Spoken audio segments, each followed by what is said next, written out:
Hey fellow woodcutters, Top Saw here. We're in the high school wood shop. I'm just going to talk about the table saw a little bit today. This is not a how-to video. You really need to be in person with an experienced table saw user to teach you how to use the table saw. This is after you've gone over the table saw, you've learned how to use it safely to some things you want to remember.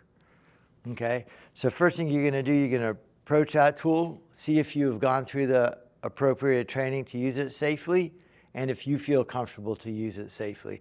This is serious business. If you lose a finger, it's going to affect you for the rest of your life. All right, so I approach that tool. My area is relatively clean. There's nobody around me, nothing to fall into me, bump me. I have my safety glasses on.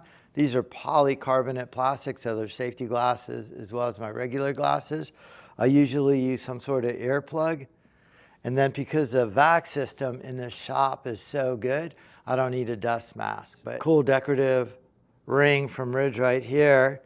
I take this one off before I go into the shop. And then this thing right here comes with a cool silicone one. So I put this one in here, and that silicone one's really nice.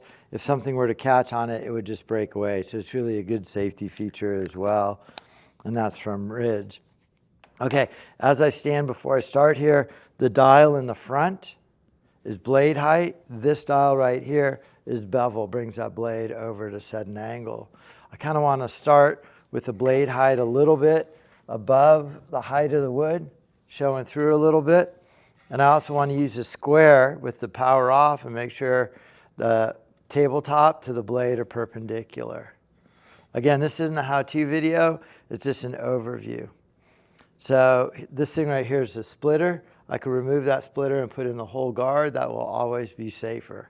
However, I can't do really narrow cuts with that guard in, but I always have something in the back here.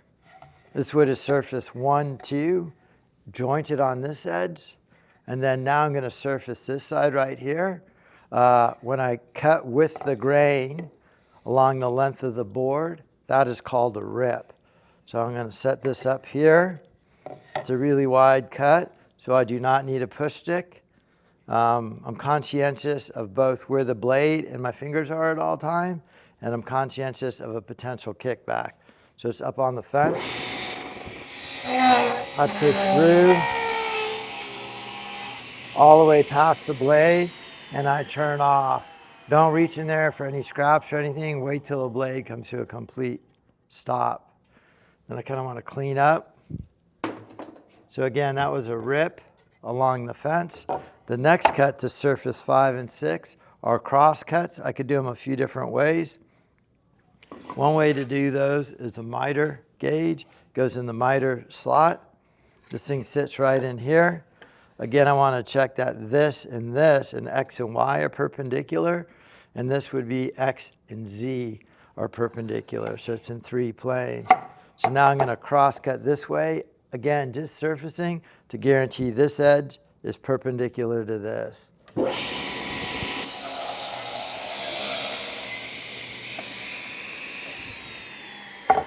I'm surface 1, 2, 3, 4, 5.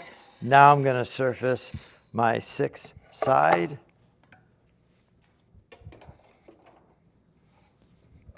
Firm hold, pulling it down.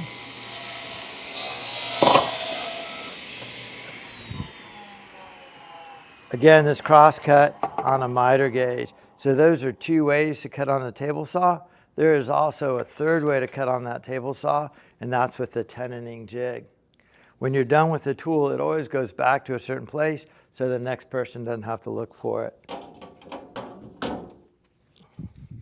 So this is my tenoning jig here. This thing also fits in the miter slot. A tenon is when you take, you build shoulders around a board to give you a lot more strength. So a mortise is the hole it goes into. A tenon is a plug that goes into that hole. And the whole point, again, is to create a shoulder, to give it lateral strength, and to take the properties of compression in wood, which is its real strength, and use that in your joinery. How a tenon jig works is now your board goes vertically in here. You clamp it in tight, and then you run the blade through the edge grain. You do it on this side, And then if you reverse the board, it will always guarantee symmetrical cuts. So again, just a quick overview on some of the parts of a table saw. Not how to use the table saw. You really need in-person training before you ever use a table saw. You're only good at anything with practice, so you need an experienced teacher to go through that practice with you. Thank you for watching.